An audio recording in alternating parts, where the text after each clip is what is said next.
আজকে Sunday special mutton হচ্ছে, তো মাটনটা হচ্ছে মায়ের হাতে স্পেশাল। তো সেই রেসিপিটা আজকে তোমাদের সাথে শেয়ার করার জন্য ভিডিওটা করলাম। মানে প্রথমে আমি দিয়েই ফেলেছি, এখানে দিয়েছি সর্ষের তেল, হলুদ আর লবণ। বাকি যে ইনগ্রেডিয়েন্টসগুলো দেবো সেইগুলো দেখো। অল্প কিন্তু পেঁয়াজ কুচি, এখানে 1 কেজি মতন মাটন আছে। পেঁয়াজ কুচেও দেখো পরিমাণ মতো, মানে মিডিয়াম সাইজের আমি 3টে পেঁয়াজ নিয়েছি। বেশ কিছু কাঁচা লঙ্কা, প্রায় 10 থেকে 15টা কাঁচা লঙ্কা, 3টে গোটা তেজপাতা। আর এখানে কি গ্রাইন্ড করেছি দেখো, এই যে এখানে বেশি কিছু না, মানে শুধু আদা, রসুন, অল্প একটু জিরা আর হচ্ছে শুকনো লঙ্কা, রং এবং ঝালের জন্য। এটা হবে হচ্ছে কষা কষা একদম মাটন। জানি অনেকে অনেক রেসিপি ট্রাই করো, কিন্তু এই রেসিপিটা একবার ট্রাই করো, কারণ হচ্ছে এটা আমার মায়ের স্পেশাল রেসিপি। যেহেতু খুব ঝাল, তাই মা বললো আমাকে মাখাতে, আমি মাখাচ্ছি আর ভিডিওটা করছি। তো তোমরা কি এই রেসিপি কখনো ট্রাই করেছো নাকি আমাকে অবশ্যই জানাবে। এটাকে ম্যারিনেশন করে প্রায় আধ ঘন্টা থেকে 1 ঘন্টার মধ্যে রেখে দেবো। রেখে দেওয়ার পর একদম ধিমে আঁচে বসিয়ে রাখবো প্রায় 1.5 থেকে 2 ঘন্টা পর্যন্ত। জাস্ট তারপর গরম ভালো এই দেখো, কিছুই না, ওই গামলা থেকে শুধুমাত্র কড়াইয়ে ঢেলে দেওয়া হলো।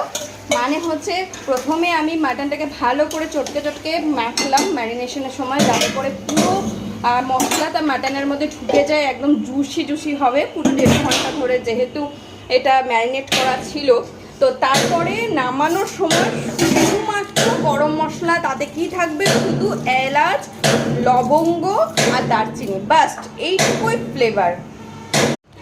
মাটন কষা পুরোই রেডি, বাকি মাত্র 10% যেটা বাকি আছে দাঁড়াও, সেটা এবার তোমাদের দেখাচ্ছি। মানে স্পেশাল ফ্লেভার যেটাতে আসবে সেটাই, এই যে শিলপাটাতে গরম মশলা বাটা, মানে এলাচ, দারুচিনি আর লবঙ্গ আমার মাতাশ্রী বাটাবুটি করছেন।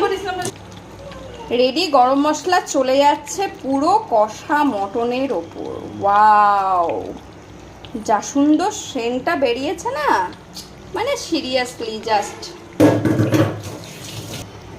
বাস এবার সামান্য একটু নাড়াচাড়া করে ঢাকা চাপা দিয়ে বেশ কিছুক্ষণ রেখে দেব, তারপর গরম ভাতে পরিবেশন।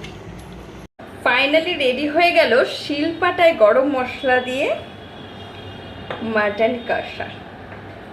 এবার শুধু খেতে বাকি।